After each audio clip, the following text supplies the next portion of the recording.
എല്ലാവർക്കും സലു കിച്ചണിലേക്ക് സ്വാഗതം. ഞാൻ സമീറ. ഇന്ന് ഞാൻ തയ്യാറാക്കാൻ പോകുന്നത് നാനോ സോയ മസാല ഫ്രൈ ആണ്. ഇത് വളരെ പെട്ടെന്ന് തന്നെ നമുക്ക് തയ്യാറാക്കിയെടുക്കാൻ പറ്റുന്ന നല്ല ഒരു ഡിഷാണ്. അപ്പോൾ അത് എങ്ങനെയാണ് തയ്യാറാക്കുന്നതെന്ന് നോക്കാം. അതുപോലെ തന്നെ സലു പ്ലസിലേക്ക് ഞാൻ വീഡിയോ പോസ്റ്റ് ചെയ്തിട്ടുണ്ടായിരുന്നു. നിങ്ങളിൽ കാണാത്തവരുണ്ടെങ്കിൽ താല്പര്യമുണ്ടെങ്കിൽ സലു പ്ലസിലേക്ക് വന്നാൽ ആ വീഡിയോ കാണാം. അപ്പോൾ സബ്സ്ക്രൈബ് ചെയ്തിട്ടില്ലാത്തവരുണ്ടെങ്കിൽ സലു കിച്ചനും സലു പ്ലസും സബ്സ്ക്രൈബ് ചെയ്യുവാനും, സബ്സ്ക്രൈബ് ചെയ്താൽ മാത്രം പോരാ, നിങ്ങൾ തൊട്ടടുത്തുള്ള ബെല്ലൈക്കൺ പ്രസ് ചെയ്യും. അതോടൊപ്പം തന്നെ വരുന്ന ഓപ്ഷനിൽ ഓൾ എന്നുള്ള ഓപ്ഷൻ സെലക്ട് ചെയ്യണം. എങ്കിൽ മാത്രമേ ഞാൻ വീഡിയോസ് പോസ്റ്റ് ചെയ്യുമ്പോൾ നിങ്ങൾക്ക് നോട്ടിഫിക്കേഷൻ കിട്ടുകയുള്ളൂ. അപ്പോൾ നമുക്ക് എങ്ങനെയാണ് സോയ മസാല ഫ്രൈ തയ്യാറാക്കുന്നതെന്ന് നോക്കാം.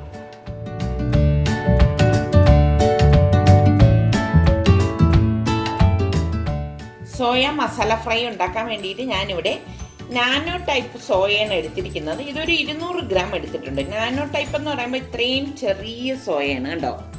ഇപ്പം നമ്മൾ വലിയ സോയയാണ് എടുക്കുന്നതെങ്കിൽ അത് നമ്മൾ വെള്ളത്തിൽ കുതിർത്തിയ ശേഷം കട്ട് ചെയ്തെടുക്കണം. 2ആയിട്ടോ 4ആയിട്ടോ ആ സോയയുടെ വലിപ്പം അനുസരിച്ച് കട്ട് ചെയ്തെടുക്കണം. ഇതിപ്പോൾ ചെറുതായതുകൊണ്ട് നമ്മളൊന്നും ചെയ്യേണ്ട. കണ്ടോ, ഈ ഒരു സൈസിൽ നമുക്ക് സോയ കിട്ടും. ഈ സോയയാണ് ഞാൻ ഇതിനായിട്ട് എടുക്കുന്നത്. ഇതിപ്പോൾ ഞാനൊരു 200 ഗ്രാമിൻ്റെ സോയ ചങ്ക്സ് എടുത്തിട്ടുണ്ട്. ഇനി നമുക്കിതിലേക്ക് നല്ല തിളച്ച വെള്ളം ഒഴിച്ചു കൊടുക്കണം. നല്ല വെട്ടി തിളയ്ക്കുന്ന വെള്ളമാണ് നമ്മൾ ഇതിലേക്ക് ഒഴിച്ചു കൊടുക്കുന്നത്. ഇങ്ങനെ നമ്മൾ വെള്ളം ഒഴിച്ചു കൊടുക്കുന്നത് എന്തെന്ന് വെച്ചാൽ ഈ സോയയിൽ ഒരുതരം സ്മെല്ലുണ്ടാവും. അപ്പം ആ സ്മെല്ല് പോയി കിട്ടാനാണ് നമ്മൾ നല്ല തിളച്ച വെള്ളം ഇതിലേക്ക് ഒഴിക്കുന്നത്. ഇങ്ങനെ തിളച്ച വെള്ളം ഒഴിച്ചിട്ട് ഒരു അരമണിക്കൂർ നമ്മളിത് മാറ്റി വെക്കും. മാറ്റി വെച്ചിരുന്ന ശേഷമാണ് ഇത് നന്നായിട്ട് വാഷ് ചെയ്തെടുക്കും.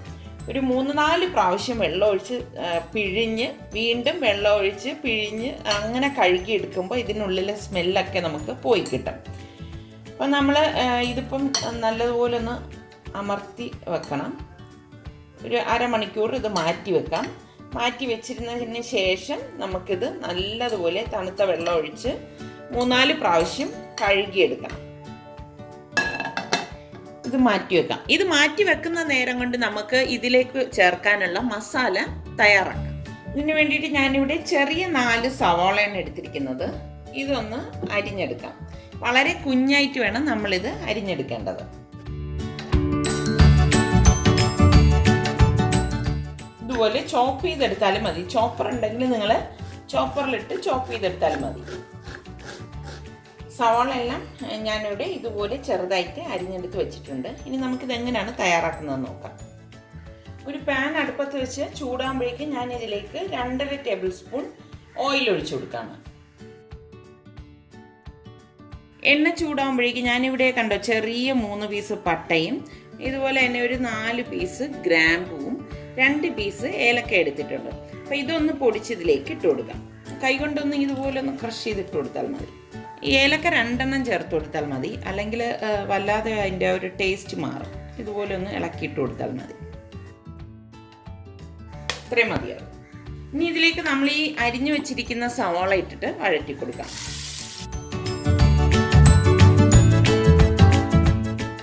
ഫ്ലെയിം കുറച്ച് വെച്ചിട്ട് ഇതൊന്ന് ഇളക്കി കൊടുക്കണം.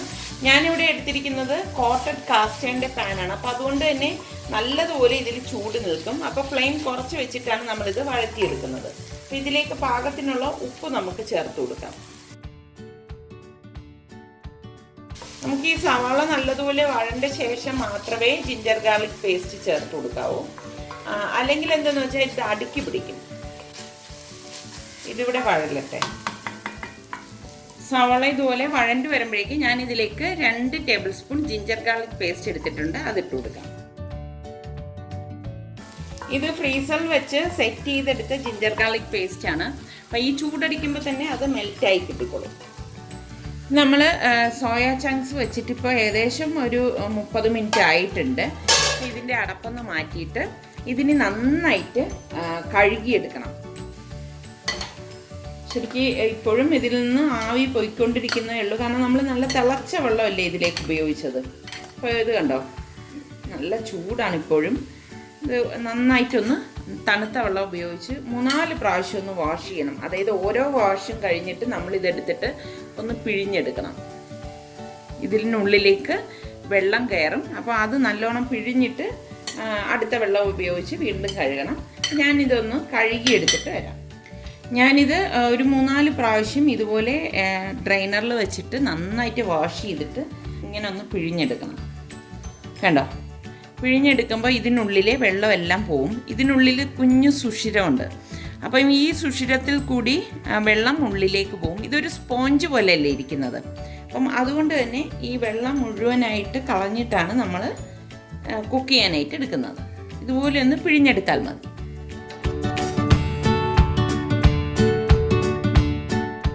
ഇങ്ങനെ നമ്മൾ എടുക്കുകയാണെങ്കിൽ ഈ സോയയ്ക്ക് ഒട്ടും ഒരു സ്മെല്ല് ഉണ്ടാവത്തില്ല. ഇനി നമുക്ക് ഇതിപ്പോൾ ഞാൻ നല്ലതുപോലെ പിഴിഞ്ഞെടുത്ത് വെച്ചിരിക്കുന്ന സോയയാണ്. ഇതിലേക്ക് കുറച്ച് മസാലപ്പൊടികൾ ചേർത്ത് കൊടുക്കാം. ഇതിലേക്ക് ഇനി 2 ടീസ്പൂൺ കാശ്മീരി റെഡ് ചില്ലി പൗഡറും 1/2 ടീസ്പൂൺ മഞ്ഞൾപ്പൊടിയും 1/2 ടീസ്പൂൺ മല്ലിപ്പൊടിയും 3/4 ടീസ്പൂൺ ഗരം മസാല പൊടിയും 1/2 ടീസ്പൂൺ കുരുമുളക് പൊടിയും പാകത്തിനുള്ള ഉപ്പും ഇട്ട് ഇതൊന്ന് മിക്സ് ചെയ്തെടുക്കാം.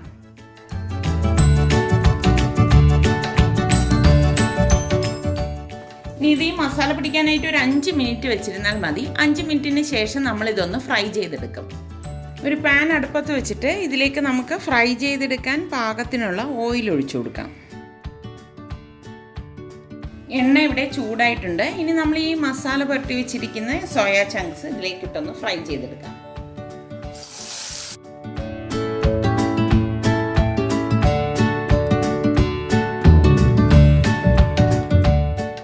ഈ സോയ ഇവിടെ ഫ്രൈ ആയിട്ടുണ്ട്. ഇത്രയും മതിയാകും. കണ്ടോ, ഇനി നമ്മളിത് ഫ്രൈ ചെയ്തിടുന്നാൽ ഒരുപാട് ഹാർഡായി പോകും. അപ്പം അതുകൊണ്ട് ഈ ഒരു സ്റ്റേജിൽ നമ്മൾ ഇത് എണ്ണയിൽ നിന്ന് എടുക്കാം.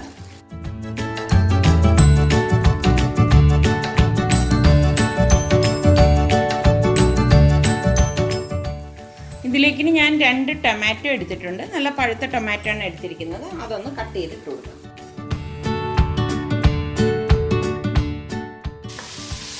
നന്നായിട്ടൊന്ന് ഇളക്കി കൊടുക്കാം.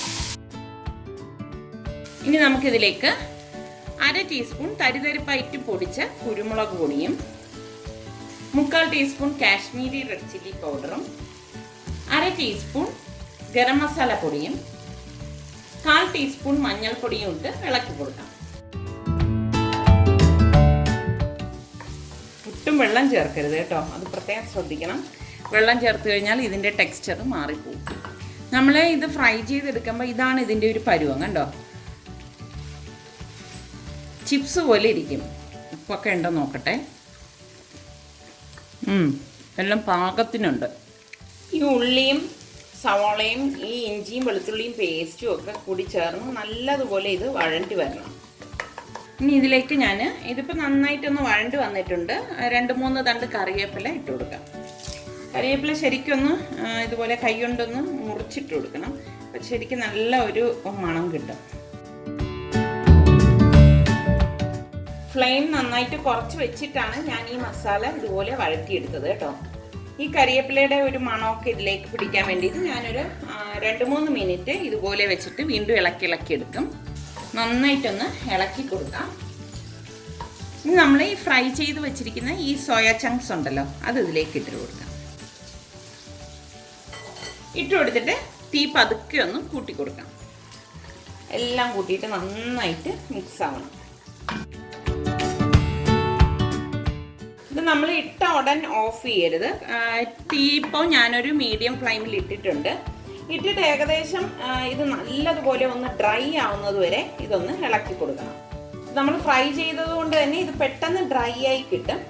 എന്നാലും ഈ മസാലയും ഒക്കെ കൂടി ചേർന്നിട്ട് കുറച്ചൊന്ന് ഈ മസാല ഇതിലേക്ക് പിടിച്ച് വരുന്ന ആ ഒരു പരുവം, അതുവരെ നമ്മൾ ഇങ്ങനെ ഇത് ഇളക്കി മിക്സ് ചെയ്തുകൊണ്ടിരിക്കണം.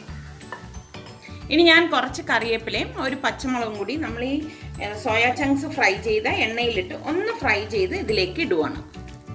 ഇതുപോലെ ഫ്രൈ ചെയ്ത് ഇട്ട് കൊടുക്കാം.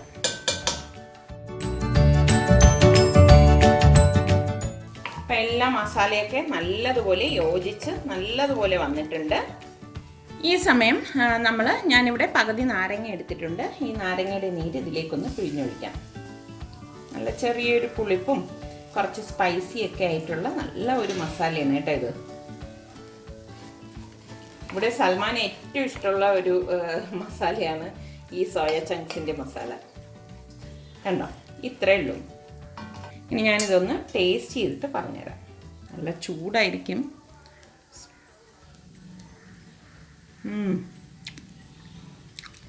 ശരിക്കും നല്ല ഒരു ടേസ്റ്റാണ് കേട്ടോ. അപ്പോൾ സോയ ചങ്ക്സ് ഉണ്ടെങ്കിൽ നിങ്ങളിപ്പോൾ തന്നെ ഇതുപോലെ ഒന്ന് ട്രൈ ചെയ്ത് നോക്കൂ. ഇനി ഞാൻ ഗ്യാസ് ഓഫ് ചെയ്തിട്ട് സെർവിങ് ഡിഷിലേക്ക് മാറ്റുവാണ്. ഞാനിതിലേക്ക് കുറച്ച് ടൊമാറ്റോ ചെറുതായിട്ട് അരിഞ്ഞതുകൊണ്ട് ഗാർണിഷ് ചെയ്യാണ്. ശരിക്കും ഇത് കഴിക്കുമ്പം ഈ ടൊമാറ്റോയുടെ ഈ ഒരു പീസൊക്കെ കൂട്ടി കഴിക്കാൻ വളരെ ടേസ്റ്റാണ് കേട്ടോ.